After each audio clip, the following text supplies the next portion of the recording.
of you could take the man out of Brampton, you can't take the Brampton out of the man. Yeah. Shit.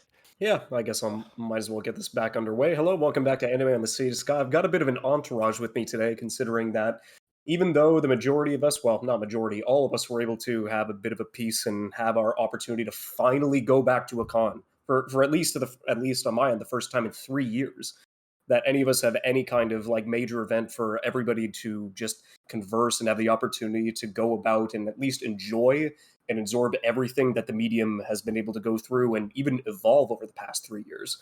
So at least like on my end, it was a fantastic weekend to just re-energize and get to know everybody and get the hangouts going, or at least keep a consensus and keep everything organized. So Brian, how's it going? Hey, everyone, I'm Brian. I don't know, what should I say? I guess I'm a weeb a little bit. But Welcome to the club. Anime North was like my first convention. So like I definitely have like a lot of like stuff I want to share about that. Yeah, sounds good. Johnny, it was fantastic to at least come by. This was probably the second time we'd even met in person, since the first time we were able to talk online was like back in May of 2020. And so it was just May of 2020, dude. We did the long haul of the IRL Discord hang, and I'm glad that I get an opportunity to see you and talk shit about anime that we like and hate. Yeah.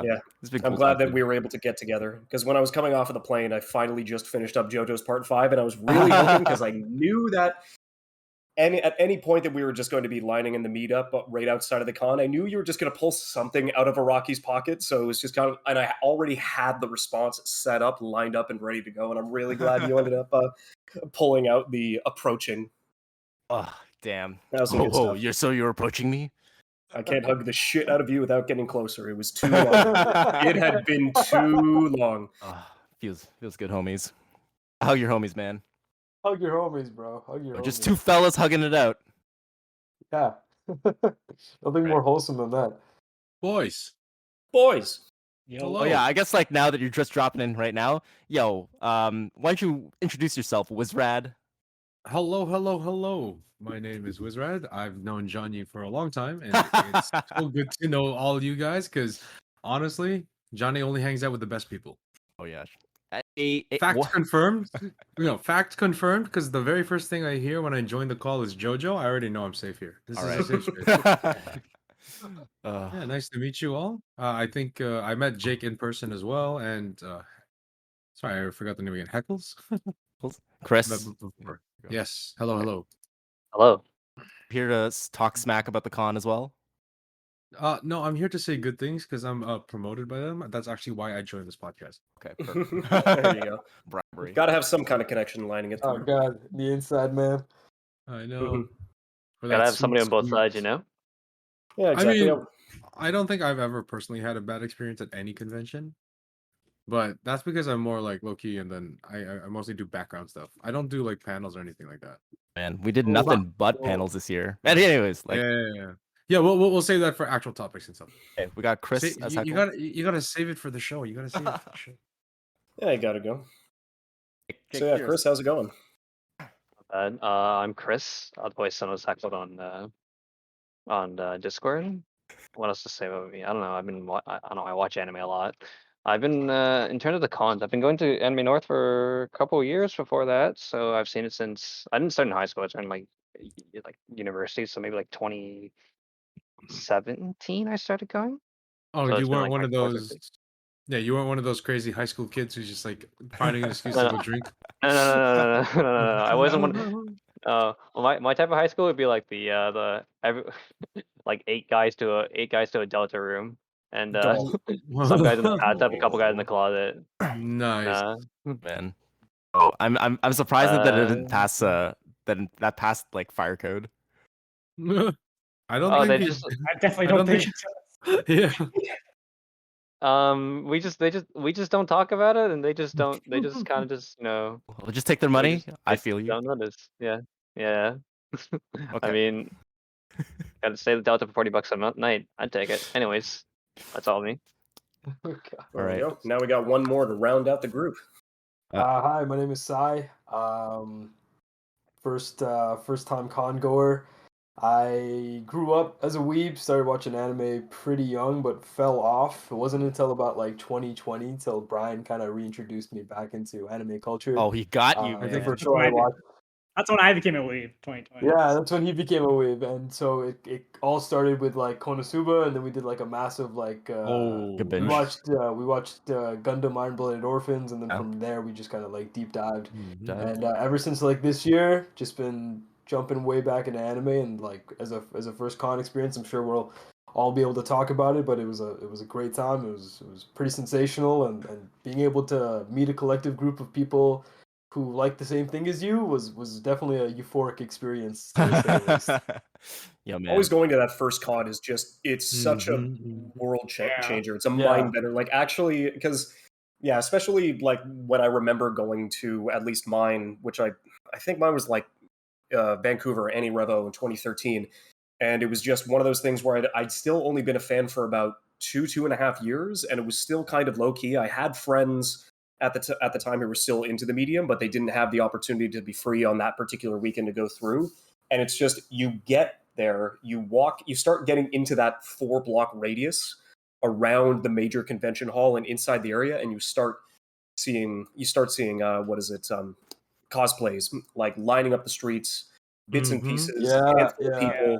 Then it's about half a block. Then it's about a good couple dozen. Then you essentially get to the core of the convention hall or the general area outside of the venue, and it's just like you don't know how to process it all. It's just so ridiculous that everybody inside of that consolidated space is still has the same energy and has the same like passion and enthusiasm as you do. And like I would say the worst part about it is that it's a little overwhelming, but it's just you're so. I don't know. That's part of it. Yeah, it's so entertaining. You're so happy to be there in the moment. Oh, absolutely. I mean, definitely driving up for like pre-registration. Even pre-reg, yeah. There's cosplays and stuff. You'd be driving in, and as soon as you saw like the crowd of people walking on the sidewalks convert from like normies to people holding katanas over their shoulders, you're like, oh, I'm definitely in the right spot. It's my people. I'm approaching something. I'm walking into something else. Shit, man. Oh man. I don't know. Yeah. So I mean, how did what order do we want to start discussing these topics? I guess like where I wanted to like set everybody off is like, what is your con experience? Like, what sort of cons have you been to? So we're gathered around tonight's episode around Anime North and just our experiences for this year of 2022. I just wanted to kind of get like everybody's observations for what they how they felt about the con, and we'll go from there. But I guess like I'll start off with everybody's like con experience. Like, what sort of experiences have you had in past in relation to like anime and cons in general? Well, you already know that it's my first con. Con? Glad to have your share, Pop Man. I mean, hey, that's the experience I want to hear the most, dude. First con experience is the honeymoon, and that's shit that people love to hear. It's never the same after that. It's like going into a con. What were you guys expecting out of it? What were you expecting to see? Honestly, hazmat suits. Because there was rumors. There was a lot. Actually, that too. Oh my god, a couple of them actually. Yeah. Because that's the. Actually, I want to touch on that later, just in terms of like cosplay, because I feel like a big thing for cosplay is definitely the release year. You know, because whatever's big that year, you'll always see a bunch of. But then, in terms of the what I was expecting to see was honestly they were like strict, but kind of semi not really about the COVID protocols. Yeah, I was dead ass expecting them to be like, all right, you have to wear this, and then since you're all weebs, you have to double mask for sure. And then, I mean, actually, that's one of the silver linings about the mask too. I was surprised that they force you to wear mask inside because the provincial law states that you don't need to anymore because we're in Ontario, right? But then the silver lining was like, oh man, I don't smell anybody. This is great. I should have done this. Yeah. Just keep it internalized. Because the vendor's room is not that bad, but as soon as you get more and more towards the gaming room, if you freaking hit the comic market or whatever it's called, dude, that place is crowded. It was moist. It's like, real. It's like Japanese Shinkansen crowded, bro. The first day where there was like the resale section, and I think that was the only day that vendor those like resale vendors were available for. I was getting toasted. I mean, just sitting in an absolute sauna hot box of like at least 100 people crowding me. And just walking out of that, my internal body temperature was insane. The sensation of having cold air hit you after being in that is Oh my god, absolutely otherworldly, and I don't like it was absolutely insane. I do think for sure like the COVID protocols surprised me a little bit as well. I mean, I'm a little bummed out because one of the things I was looking forward to was that con smell. Like everyone talks about it. Like, you Wait, walk, sorry, Yeah, I pause. didn't get Hold the up, con hold up, smell. hold up. Hold you up. con smell, I think that's man. one of You the walk better in, things that you missed. Who talks about But- con smell? This is the Yeah. first time I heard about it. You said I it thought it was one of the positively, things, like, too. I've always heard implied. like tidbits from like people who've gone to anime conventions and like I mean you always hear it, right? Like on the like the announcements or whatever, like wear deodorant or something like that. Yeah. Take a bloody Right. shower. Shower I at least think- once a night, I man. think for sure. Yeah, I was like, Yeah.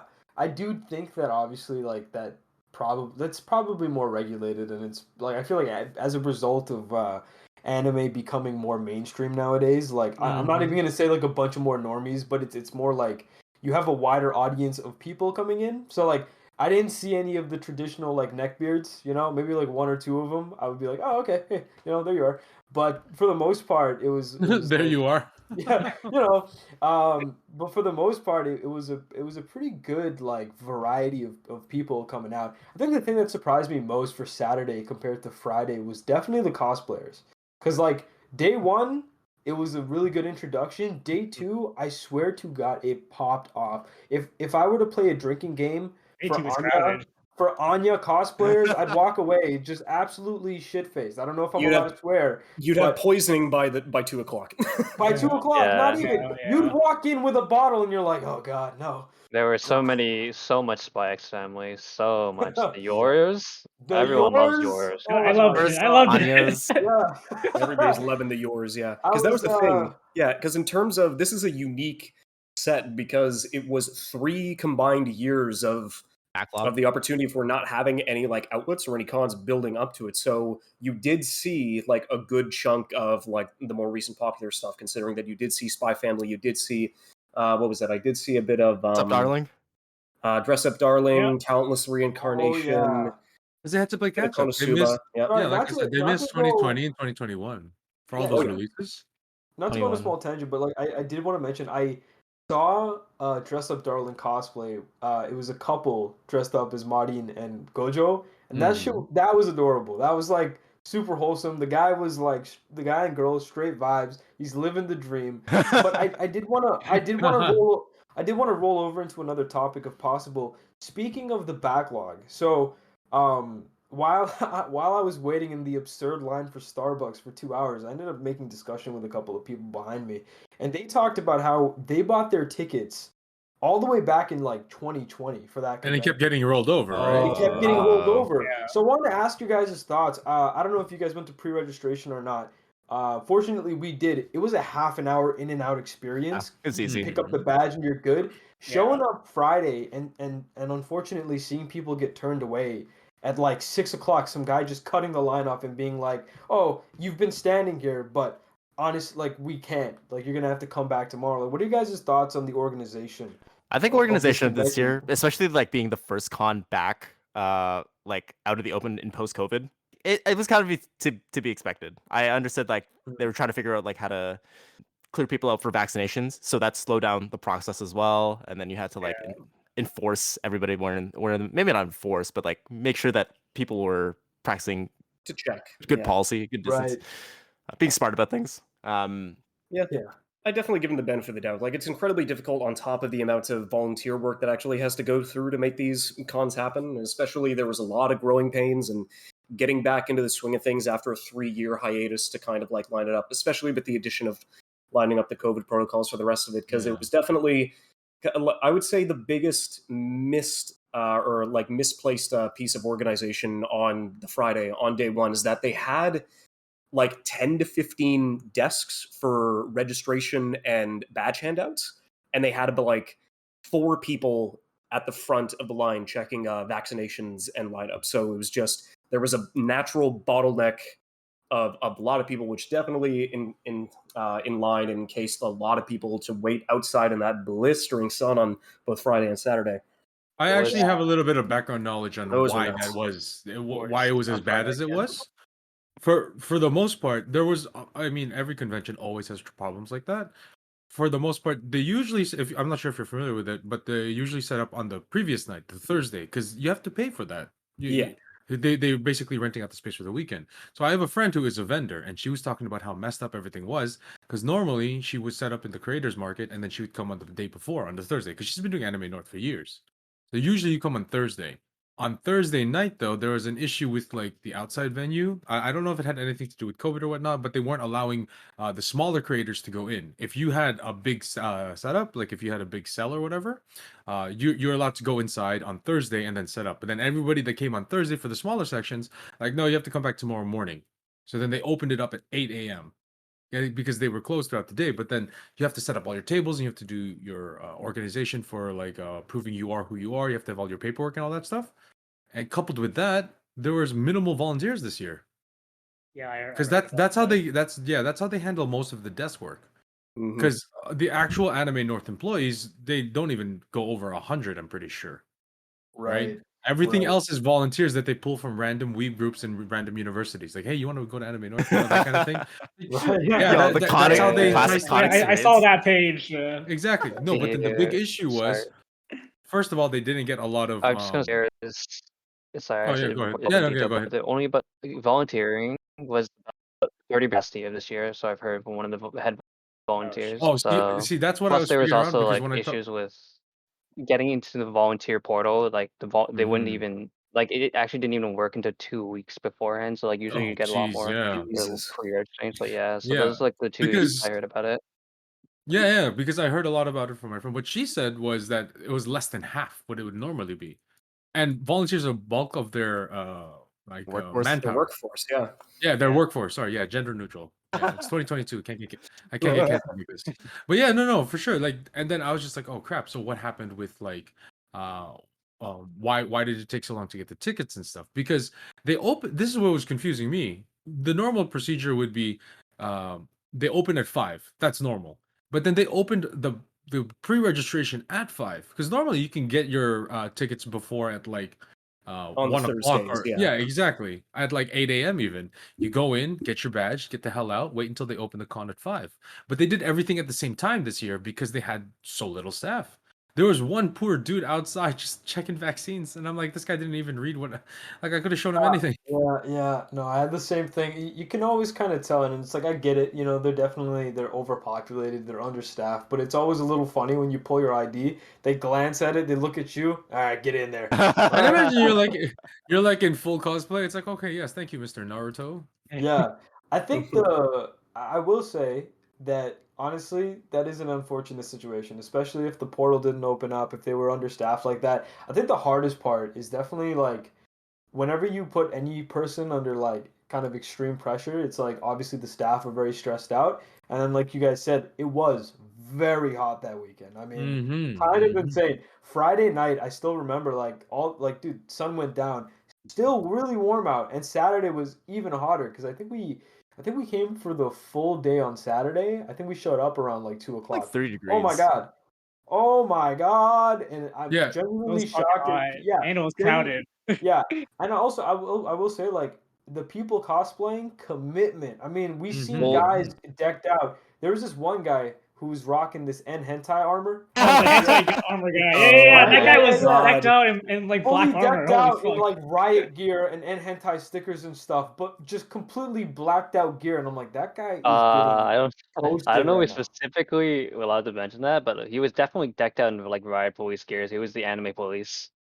Yeah. But yeah, I mean, here's where we have to be honest with ourselves. Do you think you could have done better? Right? Because obviously they're a business. They want to maximize profit, minimize losses. So that's why the major part of the labor force is always going to be volunteers. They weren't able to get their hands on it this year. And then a commitment to them because they could have easily canceled, but I honestly don't think like that would have been a good decision either. But that's why anybody that was complaining about it, how would you have fixed it, right? Because like I tried to seriously think about it. Honestly, for the best thing to do would have been to hire people properly instead of just relying on. Because I don't know if you've ever noticed those volunteers. It's always like some 18, 19-year-old kid. You never see a full-grown adult. I'm like, sir, your brain isn't even fully formed yet. Right. Here. No, you're right, and especially if you have a volunteer who's like very like glowy-eyed, it's like, oh my god, I'm gonna volunteer. Yeah, I at get this to be convention. here. It's just You like, yo, know? get paid for your time, King. What are you doing? Exactly. You get like you go up to the front. It's like, sir, do you want your badge? It's like, I don't want to be waiting out in the hot sun for 3 hours. And Yeah, I saw after I got my this is so dumb on Sunday after I waited in line with my other friends who just bought the day pass. We went back into that line that was waiting to get inside. At one point, I saw it. It was honestly mind-boggling.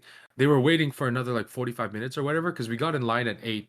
We got their passes at like 9:30. We started waiting and it started moving at like 10. By 10:15, one dude broke ranks and just ran in. And then after someone saw him run in, everybody starts running in. And then the line fell apart. I'm telling you, I'm just like, damn, these weebs are gonna eat these people alive. I feel so bad. Yeah. Staff holding the door. Yeah, I know. Hold the line. Hold the line. Here's some guy running in. Shinzo Sasageo. Everyone starts rushing the doors. No! Oh man, that was. Yo, but that's what I'm saying. I'm like, we could have done this on Friday. What are we doing? Yeah. We're Honestly, talking They about did the best. like They one did the best they serious could. way. Yeah. Sorry, We're say talking about a again. serious way to improve it. You should they should at the very least. Like I know they were trying to be very like thorough and with all their COVID procedure and all that. They didn't do any mail ads, but like you literally cannot do a con without mail ads. Like that would have cut out at least half the door traffic right then and there. No, And that here's what's dumb. You have technology. It's the future. There are QR codes on the Eventbrite app. Just get a scanner. Like, you know what I mean? Scanner? Because also on top of it. no. Obviously, I'm talking about just getting into the convention. Why is there badge pickup in the first place? If you want to get a badge, that's great. But well, I guess that opens up a whole slew of problems of like trying to get the actual thing. But I feel like we could just do away with the badges as a whole. I don't know how some of you feel about that.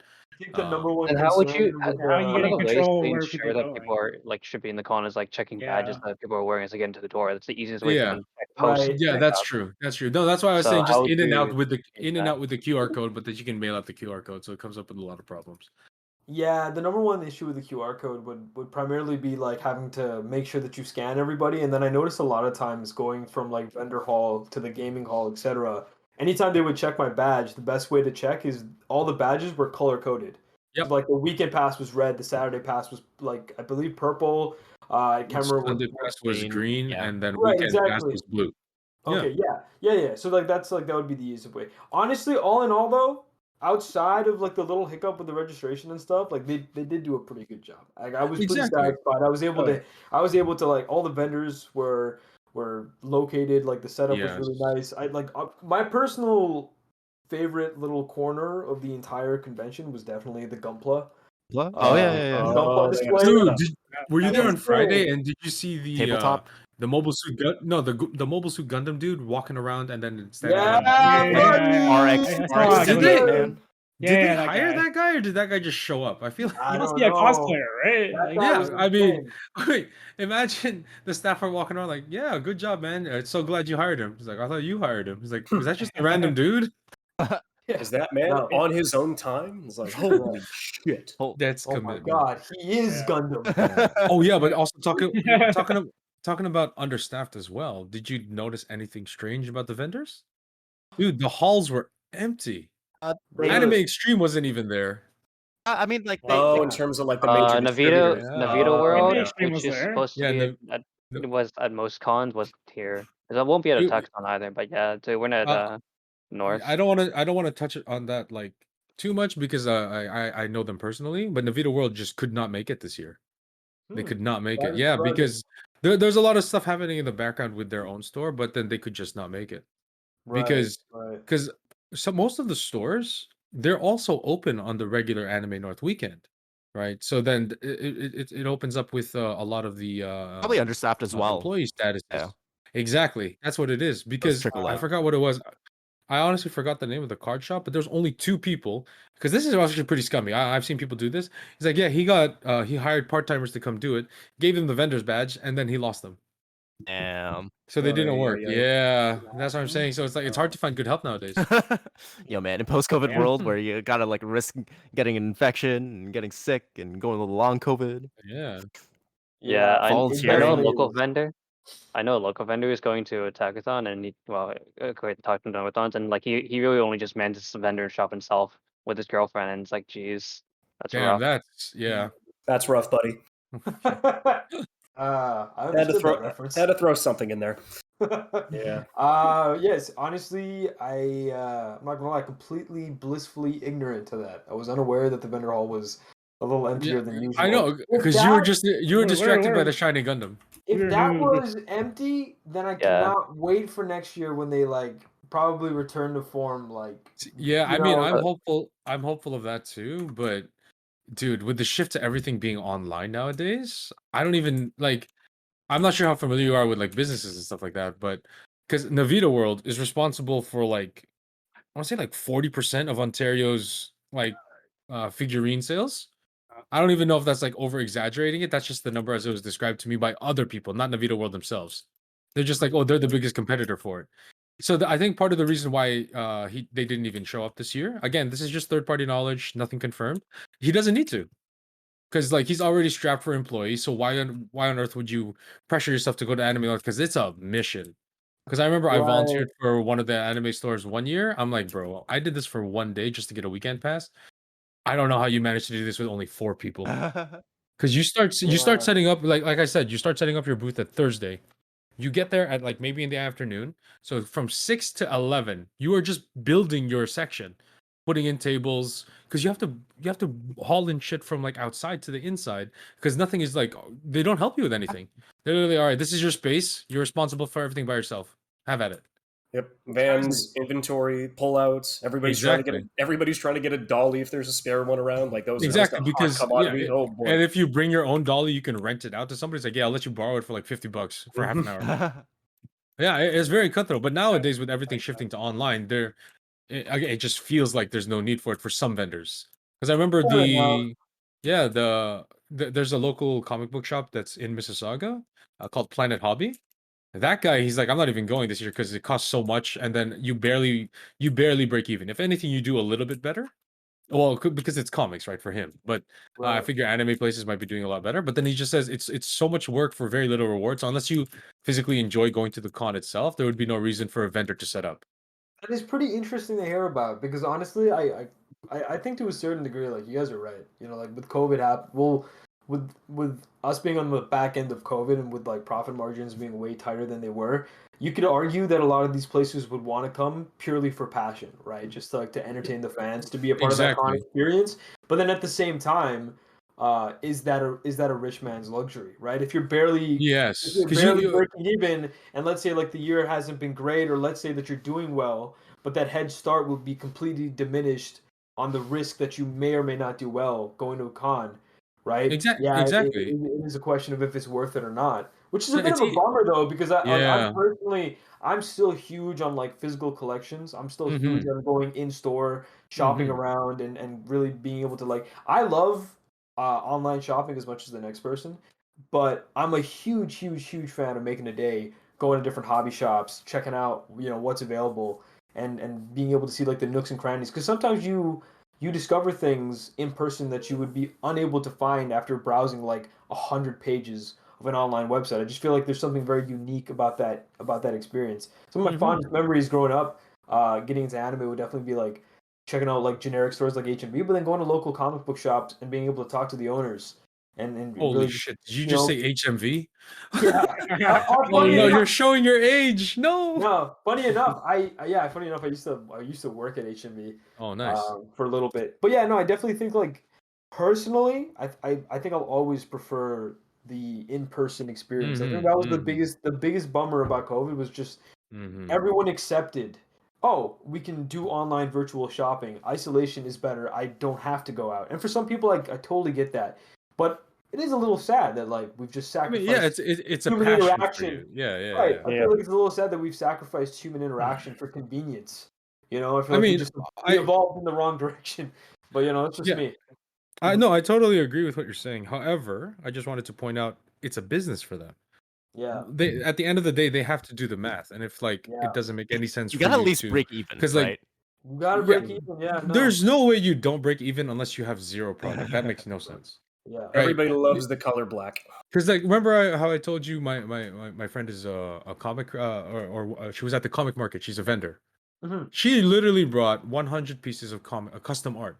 She sold out in 2 hours. Sick. Nice. So this is how smart she is and what a veteran she is. She said what she did before, we tried to bring like 300 custom posters for Friday, 500 for Saturday, and then 300 for Sunday, or like 200 or whatever for Sunday. Yeah. And she said it would literally eat up most of her free time after school, after her regular job, throughout the whole year. And she's always like scrambling because she had to finish like 2 posters in one day or something like that just to reach those numbers. And then she's stressing out. So what she said is like, you know what?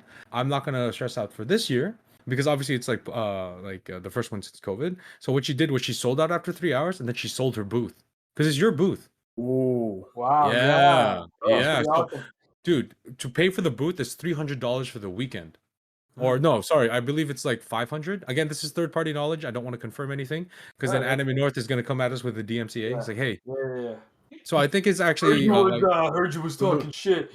No, sorry. It's like 300 per day. So then it comes up to 900 or 500 for like Saturday, Sunday, or whatever combination you want. Yeah, or whatever, just for the day one, whatever. And So it's I also think lottery system. It is Don't lottery forget. system. Okay, so he knows. Yes, I was just about to explain that. Oh God, What it's a you do gotcha is- game. No. Yeah, literally, Gotcha, 'cause baby. for the like small indie vendor type thing, you throw your name in a ring and then you get randomly selected. And if you get selected, then it's all yours for the weekend. You can do whatever you want with it. So what people end up doing is they do like bidding wars. I think there's like a Facebook group chat or something like that. I'm not privy to it, but you can say, hi, I'm offering my table Friday, Saturday, Sunday, or whatever. And then, yeah, people bid on that after the lottery system, which I feel like defeats the whole purpose of the lottery system. But what ends up happening is she paid, I think, whatever, like 1,500 for the weekend, but then she got like 3,000 for the booth. Pretty good. So on top of selling out her own instead of on top of selling off her own art, she also made money off the booth because that's prime real estate. It's free real estate. People resell anything nowadays, bro. Yeah, there you go. The con- Yeah, that's why it's honestly like the amount of money that you don't see getting changed hands would make you throw up. Yeah, that is insane. You know what? Speaking on vendors, though, I will say, as somebody who has always struggled with finding like quality anime merch online without being able to verify if it's going to be good. Yeah, because you're gonna take a random shot in the dark, and this thing's so expensive. Exactly, and sometimes like you'll get something, and it's like this is the real and this is the Wish version, and you got the Wish version, right? Yeah, I just no, not the Wish version. I've been there, man. It's a hard time, but I will say, absolutely lost my shit going in and buying as much as I did. Like the amount of art prints that I saw, and the amount of like just the wide variety, and I don't care. I'm putting the money down. I'm buying a goddamn katana next year. I don't give a shit. For real. Just make sure you go full tang. Yeah, full shit, dude. I saw so many cool like items and pieces of memorabilia that I just knew I was like, okay, I can't run my pockets this dry. Not to mention that there was a bunch of things introduced to me that I was just completely unaware of. Really obvious stuff too, so nothing like crazy, but like seeing like Studio Ghibli art books. I'm a huge novice to Ghibli movies. I've only recently watched Spirited Away, and that movie was absolutely sensational. But I saw the art book for it, and I really wanted to pick it up, and I'm glad that it's available online. But seriously, like being able to see stuff like that, it's one of those things where wouldn't be able to see it unless I was just browsing around. Oh yeah, for sure. Yeah, because it exposes you to so many cool things that you never knew existed, right? For sure, and then also the amount of Gunpla vendors, like. What the hell? Big sellers. Actually crazy that like. Wait, did you think it was a dying industry or something? No. But just again, right? Like first time, because like I've been to hobby shops, right? And for the most part nowadays, hobby shops are a mix of everything. So like Anime Extreme in like downtown Toronto, for example, if you go into one of their shops, you'll find like there'll be a collection of like figures, manga, comic book stuff. Right, anime related stuff, and then obviously like, Anime Extreme is slightly overpriced. Sorry, and go on. Okay, good thing I've never bought anything from there. Thank God. But this guy took it personally. What did Anime Extreme do to you? They took everything from. Okay, but but going in and seeing like the vast variety. I mean, I was super overwhelmed by the sheer selection. Oh yeah. Not to mention, very surprised. I don't know what I was expecting for price and stuff, but I saw a perfect grade Gundam Unicorn kit for like $1,500. I was like, what? Huh? Wait, you know, because they're definitely collector's items, and if you look at it, the reason it's probably priced is probably because it's an original first edition. Because they have reprints of those. Yeah, that's all. See, what I never understood about that, and just in general about the collecting like those kinds of things, is it's supposed to be built, but this isn't even take it out of the box. This is keep it in the plastic, because otherwise, because like that's not. Imagine somebody buying that and then going to the Gunpla corner and then starting to rip it open and start building it. All of those nerds would kick your ass. No, absolutely. You know what, though? If you look at the like the convention of like what collecting is, it's like you buy something and you're like, you have value now, and some guy standing next to you, it's like, I guess it's got value now, guys. You want to check this thing out? Like that's literally like how all collection and no, it's kind of start. But it's interesting to see that unfold. I saw a TCG like Yu-Gi-Oh booth. I saw a first. Oh no. First, yeah. No, because like you probably saw me there too. I saw a first edition like Dark Blue Eyes. There's no, Dark Magician Girl. No, I this one was just the original print Dark Magician going for like $600, and that was cheap. Insane. That's cheap. Oh yeah, god, dude! I'm telling you, the collecting stuff. If you look at like first edition secret rare for Change of Heart, I think it was up to like 1,000 something. Yeah. And then if you go to the first edition Blue Eyes, I think it goes up to like 2,000. Oh yeah, no, especially over the past couple of years. Yeah, what actually scares me is Pokemon is actually more expensive than Yu-Gi-Oh, and then obviously Magic is the most expensive of all time. Yeah, because if you look at Pokemon, the Charizard V Mega or the Charizard X Mega, whatever it's called, is like 5,999. They have it in a safe and on display, and I'm just like, oh god, I wouldn't want to walk around with that thing. You're not touching this bad boy. And then I know. And then what is it? A 10 gem mint Charizard first edition, I think ended up going for over $100,000. Yeah, well, I mean, definitely not an Anime North. Definitely not an Anime North. Not an Anime North, but just the collection, especially trading cards and cards in general. I was helping. Oh, dude, yeah. Oh yeah, I was helping my granddad. I forgot what it was. Pockeys collection. Yeah, it's nuts to see those prices. Yeah, no, even booster packs. Well, there's nothing guaranteed inside. You could get the complete. This is IRL gotcha. Dude, we were playing fucking gacha games when we were 6 and 7. We were taught young. It's gambling addiction went hard at a young age. You know? Oh no, I just put that together now. But can you imagine you're sitting there, you're assessing your choices. It's like, all right, down payment on a house or childhood dream achieved. I think that's easy. And then the true salesman will be like, you can always buy a house. I don't know when this is going to be available again. Yeah. Yo, this guy sold me on it. Yeah, gaslighting is too easy. I might just have to reevaluate my life choices. Oh my god. I mean, in addition to all the pricing and stuff like that, I honestly, I don't know. This is kind of like the downer side of me. I don't know if the next year is going to be better. There's always a peak, and especially when it comes to the demand for because there's always going to be supply for collectors and everybody that have been holding them on for decades, but all the bit that's all where the demand comes from. Because I'm trying to think, that was kind of the same deal. I've lost a bit of my material need for the rest of it. I definitely wasn't looking for too much stuff inside the dealer hall, but Johnny and I walked by a booth that for me was the first time I'd ever seen something like this, where they were actually selling cells from like reprints from recent shows. So you had some cells from Demon Slayer, you had some cells from Pokemon, you had some cells from had some cells from like Maiden Abyss. And then Johnny and I were like, if I wasn't really feeling much pressure in my wallet, but at that moment, Johnny and I were walking by, and there were original prints from the JoJo OVA the 90s back in the 90s. No way! A frame of Polnareff was going for $250, and it's like, oh god, there's no way I could. But but it's there. But there's no way I fucking could. But it's there. It's like that's when you gotta go. That's when you gotta go full Marie Kondo.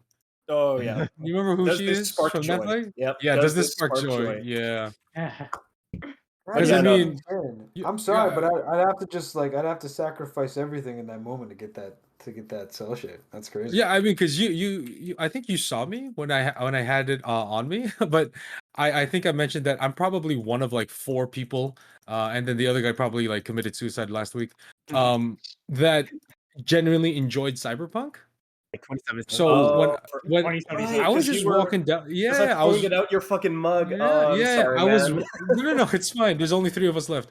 I'm pretty sure the other guys are gonna retire soon too. For the mug, it was literally the last one available, and then I knew the guy was trying to sell me on it. It was like, yeah, I started off today with 5 of these. This is the last one, and then I'm like, damn. And he's just like, I have no more in stock. I look, and then I looked around the con, couldn't find anything that I liked as well. So I'm like, fuck it, I'm gonna go for the mug because I already have like a million mugs, but I still went for it. Why not? Why not? That's exactly it too. My Because like philosophy going into this weekend was definitely I will make the money back. Mhm. If I Yes. genuinely see something and I know that I like it in that moment, and you know what, like that philosophy turned out to be so true. We had a buddy come with us on Friday for the resale section, and he saw it was a bundle of One Piece Wanted Fucking posters One Piece poster. for $30, and he loved those prints. He was like, wow. And I'm telling you, this guy never buys shit. He's one of the most frugal guys I know. Respect to him. But he said, I'll walk around and I'll come back. And he never saw her again. We tried to hunt it down for like 20 minutes. We split up and like walked around. Oh She was gone. She was gone. The freaking oh my god, I love those group hangouts because then that's how you know that you've got a good group with you. But that's part of the thing about the convention, right? It's that's part of the excitement of the hunting. Now, see, he spotted that randomly. Imagine you're looking for something for like 10 years. No, I don't want to imagine that. No, I can't imagine. Because like I've had friends who are like, "Oh, I've been looking for specific manga for my collection." He's like, "I have almost the complete Naruto, but I'm missing like 47, 52, or whatever numbers." And he's like, he messaged me, "If you see these, let me know. I will pay you double for whatever you find." I'm like, "Okay." Yeah. There's a certain fire that gets lit under your ass when you're just like, nah, like because you see the collection, and then you see the gap in the collection. The thing that's missing is just like my greatest failure. God damn it! Why can't I find these things? Oh man, no, for real. Specifically for like manga volumes, when you buy the triple volumes, it's not the same. It's really not. It's a different really edition. Not. I mean, yeah, it is. So now you have to collect 2 things: the triple edition and the regular. Okay. Right. I will say the good thing about the triple editions is that some of them. So right now I'm reading Vagabond, and the no! Don't do that to yourself. I know, but you know what, Wait, man? you know? I've already gone down this rabbit hole. I'm reading Berserk, Vinland, and now I'm gonna read Vagabond. You just hate. I'm a whore for seinen, bro. No, you just enjoy suffering. Is what that sounds like. I'm a bit of a masochist. That theme starts playing. But meaning of suffering. But I will say, the Viz Big collections are nice when they have like the art kind of connecting on the spine. That being said, I'm also a huge fan of Dragon Ball. And if I were to go, you can go online, and if I can ever find it at a con, I will. I'll pick it up right then and there. You can buy the full box set with all the individual volumes, and it comes in like a kind of a collected box set for Dragon Ball Z. I would prefer to get the single volumes. You know, there's something about like having the single volumes that feels a bit better than it's kind of like because the Viz Big is really sounds nice. like something that you could like carry around with you everywhere, right? It's more like something that you keep on your shelf to like for decor, right? Yeah, absolutely. Like, absolutely. It's a nice collector's piece. And also like to some degree, because depending on the manga, like they won't have certain mangas in print for the single volumes anymore. Then it is more most definitely it's like a collector's piece. Because they come harder to collect, Yeah, and if it's something that you genuinely love, and if it's like if it's like your buddy who's collecting Naruto, I'm sure he loves Naruto. I'm sure he's. I mean, he's been on it for. No, this is what's wild though. We started reading it together. Now he has a kid. I'm like, Damn it! Whoa! Oh my god! I know. I'm just like I'm old, and he's still trying to build it. Yeah. I entered the time skip arc, came out with a Yo, kid. man. It's crazy. That's what I'm saying. No, he has a house, he has a wife and a kid, and Oh like my literally, God. this is all she lets him have. She's like, if the son sees this, I don't want him to get into this too. And I'm like, No, that's all I want. That's all I want. What's the point of having a kid? I need a little buddy to do group cosplay with. There were family cosplays that was so loved. Obviously, the Anya one was big. I saw some sales at work, which is amazing.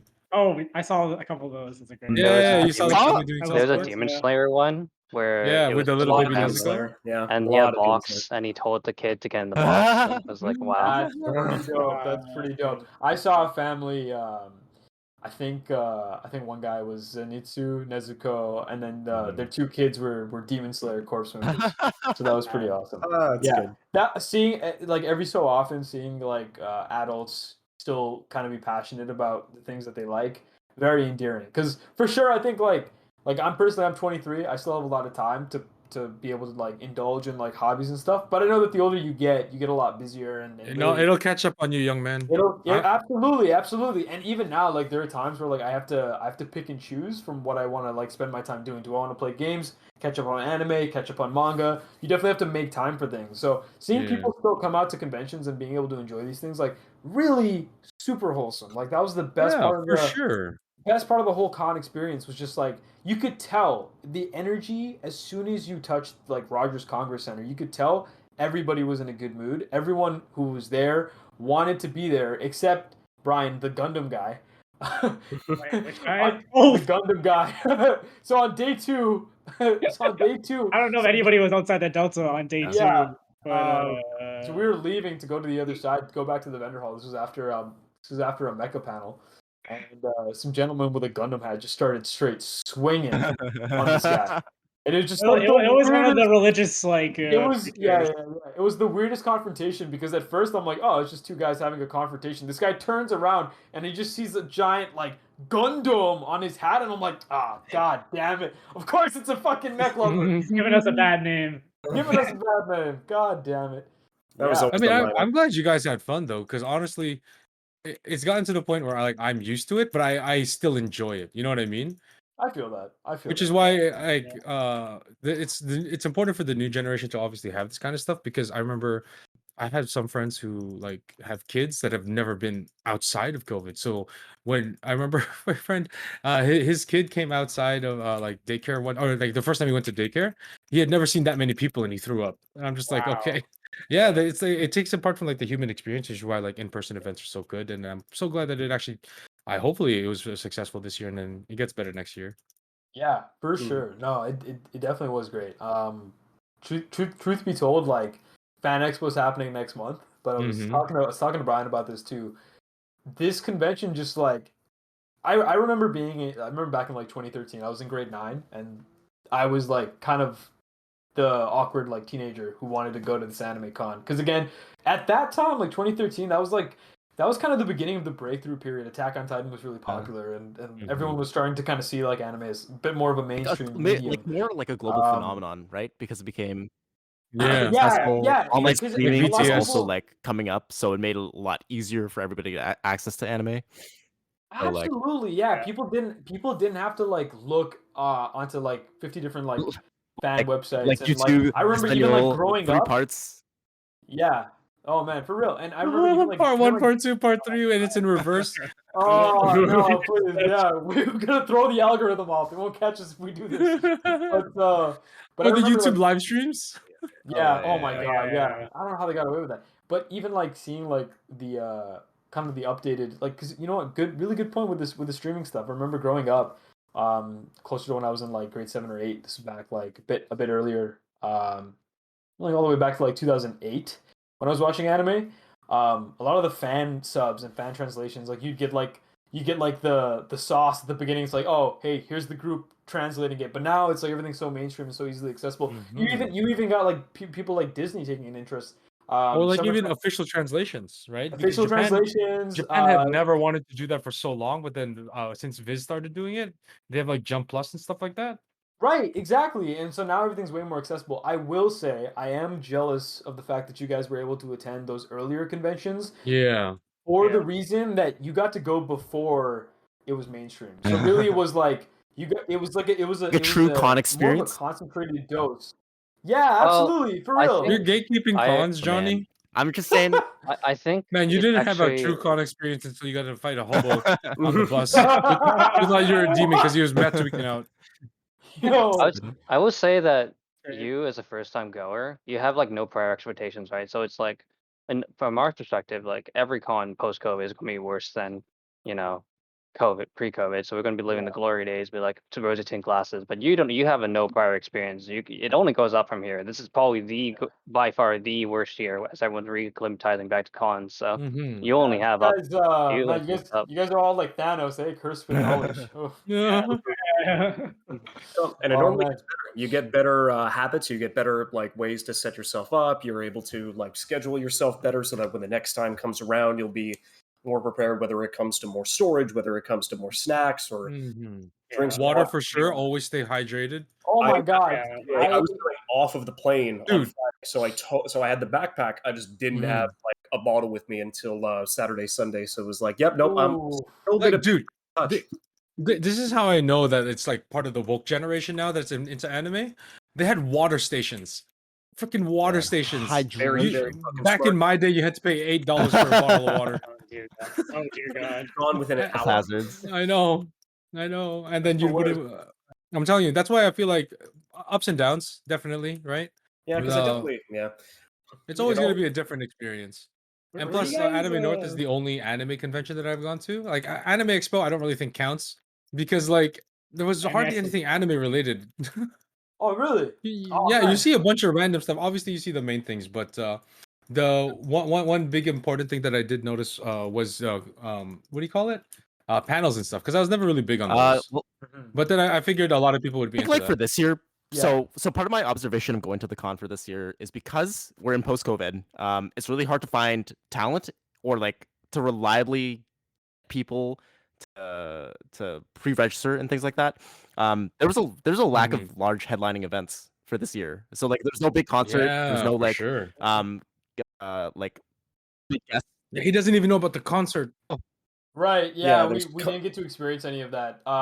Speaking more on like the planning and stuff, even for panels, we only went to like a handful of them. I remember like the Ava one being two. Yeah. I remember the Ava one being like really well spoken and that's where we met these guys. That was just a good panel. It was such a great panel, and that was definitely like that was the moment where I was like, oh man, this is peak convention. That was like a unity moment for me. I was like, for real.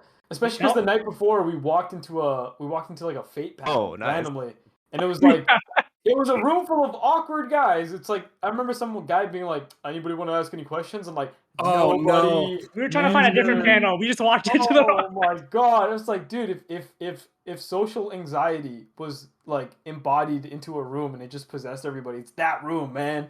I think you mean the entire convention at that point, right?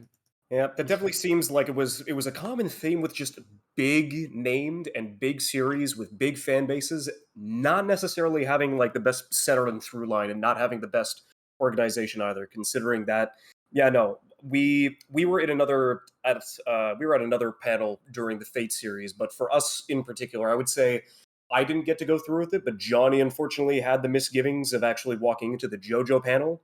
Which you couldn't even call a JoJo panel. It's kind of rough. Okay, so like basically like heading into the JoJo panel, like really like JoJo. I like Hirohito Garaki's like art style. I love his like way of writing his characters. Like there are a lot of like interesting layers to JoJo as a fandom. So I was like really disappointed in walking into a room when it was just basically a bunch of fans saying like, "Do you like this character? Cheer for this character. Do you like this character? Cheer for that character. Do you think this character is good?" I remember you telling us. Right? And like it just undercuts a lot of like grandiose nature of like JoJo as a global phenomenon, or like at least like a phenomenon within the anime community and memes and what have you. It was just wasted potential to have like all of this talent, these great cosplayers, these very diehard fans congregate around other diehard fans, only for you to be like, this is like having a very surface level discussion about it. Right? I feel that panels for this year were either put together very last minute, I felt, or were done so in a very disorganized passion. It was just touching on what you're saying, what definitely happened there, or what I feel like, is they had a solid lineup that from like the original one 2020 when that got canceled, they tried to bring him back, but then they probably canceled again. He's like, no way, I'm not doing that anymore. And then you're not able to get any like talent like that, like you're saying, because for sure, I think one of the best panels I went to, sorry to interrupt, was definitely I honestly forgot his name and I feel bad about it now. Was Akira Toriyama's assistant. He showed up at a panel for Dragon Ball and he talked about any other works that he's done as well, and I attended it. Dude, this was in like 2000. Like, my balls right now? that was like 2016 though. Oh, but, okay. Thank God. Yeah. But the wild thing about that was they actually had solid questions, solid photo events, right? Because he took photos of people dressed up in Dragon Ball cosplay, and then he talked about how the schedules were. Like he had to work like crazy hours, like 16, 18 hours. Else in the anime and then industry. Exactly, right? But then he talked about how great it was because he had a great vision, and then he kept everybody focused and on track. Wow. And I was just like, wow, that was very insightful to see in the background for Dragon Ball. I'm like, I wish I could do more of that stuff. But then you look at how crazy the panels are. I'm like, oh man, that's super busy. I feel like I think damn it, I lost my point. It's also like having guests come in to host panels brings a lot of like organization along with it, regardless. Because I remember the year that Team 4-Star came into host a panel. Oh, right? So you had like come on! we just ruining this guy's life. Fun experiences where they were really engaged with the audience. A lot of fans came out, and you had like good questions, good conversation. Like there was good interaction, right? That's what I was hoping for this year. But and like also because like there was a lack of headliners for this year, I expected like most, or if not more, people to like diverge into the Delta, which was where most of the panels were held, regardless. So that's just my observations. Yeah, I do think that the defining characteristic between a good and bad panel, and this is pretty easy to say. I don't even think I'm saying anything incredibly insightful, just off of like what I did see, is it's the panelists, right? Do you have panelists who are well informed and well educated on the topic that they're discussing, and if so, are they able to guide the audience? Because I think definitely like fans want to talk about interesting things. I'm sure that they do have a lot of things that they want to talk about, but sometimes like it's sort of like, even like with this podcast, like it takes a bit of time to get the ball rolling. You need one or two people to kind of incite the conversation, get it going in the right direction, and then you can have some really interesting conversations. Like with what you were saying with the JoJo panel, very surface level stuff, just talking about favorite characters and really like just anything you could have in a quick 15-minute conversation. And the fact that no one was able to break through and talk about some of the deeper themes about the show, or even just kind of like, you know, the show itself, the cultural impact, or even just like talking about really like any kind of personal connection that you might have to the story. What's your favorite part? Why is it your favorite part? You know, anything beyond just surface level, like, Herder, Dio's the best, right? You need people to be able to incite conversation so that you can get that kind of interaction. Otherwise, everyone's going to get lost in the sauce. It's really easy to just sit there and be like, I know I want to talk about things, but for some reason my brain is preventing me from doing so. Yeah, I've definitely I've had that too. Where just massive brain block, and then I'll go home and I'm like, God damn it, why am I so inclined to have a conversation with myself now? Like, what is this? You know? Yeah, no, it's definitely, it all depends, considering that not only do you have to have knowledge on the topic that you're going through, which is still easy enough to find out, but also being able to present that and keep everything moderated inside of like a good piece of back and forth and the conversation with your audience is definitely, it's another thing entirely. So it's very rare, but extremely lucky when you're able to find somebody, especially at a con, who's able to juggle both at a very good degree. Because I would say the one that had the most experience, but didn't necessarily have.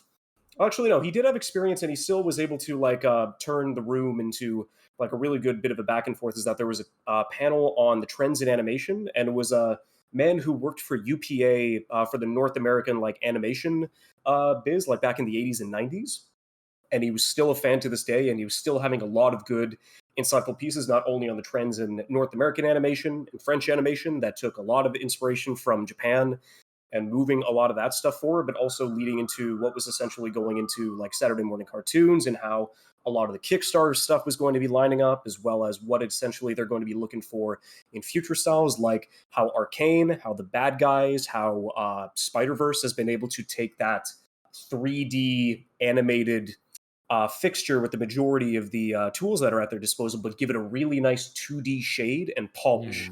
That's been having a really good impact and has been like lining itself up to be hopefully one of the next big trends, which is honestly fantastic. And then but then especially of course, with the coming out of their new movie, because that could mean a lot of stuff. Because I'm hoping that anime in general moves away from that cheap 3D easy modeling that they're doing and more towards the Spider-Man stuff. You know, cell shaded and. Yeah, I don't know if that comparison makes a lot of sense. It's just that for the 3D animes, like for Overlord or for Kengan Ashura, what was that? It always felt it felt so off. I wish they'd move. Yeah, I wish they'd move away from that and then move more towards like the anime cell the cell shading of animated style for Spider-Verse, because like even fucking Sword Art got bought out by that 3D shit. Oh, interesting. I don't know if you know this, but Sword Art is still going. I know. I didn't know that. I will say that with 3D animation, I definitely think it's come a far way, but I can understand the desire to want to adopt a more, not even like a more like streamlined style, but I do agree. Like the Bad Guys, Arcane, like Spider-Verse, those shows look insane. I think there's a show coming out. It's Netflix in collaboration with Kid Cudi, with a very similar style to Spider-Verse, with that kind of cell-shaded look. But the fact that it's 3D animated, like I watched Arcane, blew my mind. I'm like, there's no way this is 3D. There's no way. But there's something so visually pleasing about that. That being said, me and Brian are currently watching MS Igloo, which is like a 2003 3D animated Gundam show. And I'll tell you this, man. We've come a long way. 3D animation used to be dog shit. I mean, it's something else. It used to be something else. You could tell something second season of Berserk. Oh god. We don't need to talk about that. We don't need to talk about that, bro. Don't worry about it. Conviction, something 2016. Oh, jeez. That's just a whole other can of worms entirely. For real. Yeah. Why can't we just get a cohesive like A to B? You know, just adapt it. Just do it well. Put money into it. If Madhouse... No. Putting money into it is the problem. Because yeah, dude, I'm telling you, don't go down this rabbit hole, because then you'll get mad at all the companies that are in charge. Because they all make stupid business. The thing is that 3D animation is fundamentally cheaper than 2D, so like individually animation frames drawn, right? So if we were talking pure business, it does make sense that a lot of more anime are going 3D style, but it's just that they haven't got to the point where they have oodles of budget like Arcane did. Yeah. Veering back to the see, that's the thing. Arcane had like sorry, go ahead. Sorry, yeah, but veering back to the convention real quick. Do you guys have any favorite panels that you wanted to like touch up on, or? I think like one of the favorite panels that stood out to me, one of the few that I enjoyed for most of this con, was critically engaging with anime. So basically, it had a couple of master's students in like anthropology and media studies, just people who were well taught and had the insight from the academic perspective of like how to read or engage with anime, like what tools you want to use to think about how an author is conveying an idea, like how you use a lot of shorthands for like with tropes in order to tell a story. I think that was the most insightful for me, right? Because they had people come in, they filled the room, and they had everybody hanging on the words they were putting out. They were giving people insight. They were engaging with audience questions. It was just really well organized, and they had like a lot of follow-up resources so that people who attended the panel would have something to walk away with. Right? It's not just something like we're just here to entertain you guys, but we're here to like give you some food for thought, right? And maybe you can move that forward with your other avenues of enjoying anime, or how to different ways that you can enjoy anime, giving you tools to work with. That was the most like gratifying for me of that weekend. Mm-hmm. I wish I went to that one. Seems interesting. Yeah, it seems very entertaining. So that was just like one of the standout panels. But aside from that I feel like this year is kind of lacking. I feel like we're moving to the position where like we should host a panel if we're going to talk so much smack about it. We might have another episode of like, Yo, we might have definitely. like another panel or episode where we talk about like what we would like to like hosting a panel and the ins and outs to doing it. Yeah, that would be fun. That would be fun. I think it'd be really. And then you can entertaining. definitely see how hard it is, and then why everything's so Right? stuffed. Yeah, It's yeah. an- It's absolute dumpster fire. It's like, well, Oh, I guess I dude, can't no, do this anymore. you're like that freshly doe-eyed kid who's like, yeah, I'm gonna go in and gonna make a difference. Then you see how harsh the real world is. Oh man. Because I mean, as a whole, definitely for sure, these conventions are honestly such a big release. The only negative thing I will say is because, god damn it, why wasn't this in May? Because it's always supposed to be in spring with the cherry blossoms. Honestly, I was hearing that like, because I was actually completely unaware that it was normally in May. It would have been way better weather-wise.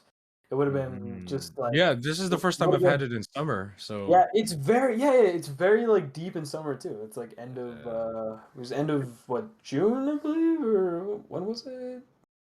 which one? This one? Yeah, this was like end of June, no? It was in July, my guy. Oh man, I am terrible with the memory. Yeah. But it Like was 2 weeks ago, bro. 2 weeks ago. No, Stop, I'm just man. joking. Yeah, it was June 17th. June 17th. Okay, whoops. But yeah, definitely was very hot this year. So having it in May probably would have been better. I think that was a pretty solid take on this anime experience. Yo, Anybody else have any closing thoughts to add? Not much. I definitely appreciate you guys stopping by. You can honestly just keep talking and like bring the guy in if you want to go. I'm just gonna be lining up since I've got a prior engagement to finish up the last of it. But honestly, I'm interested in doing this again in terms of like lining up, because Absolutely.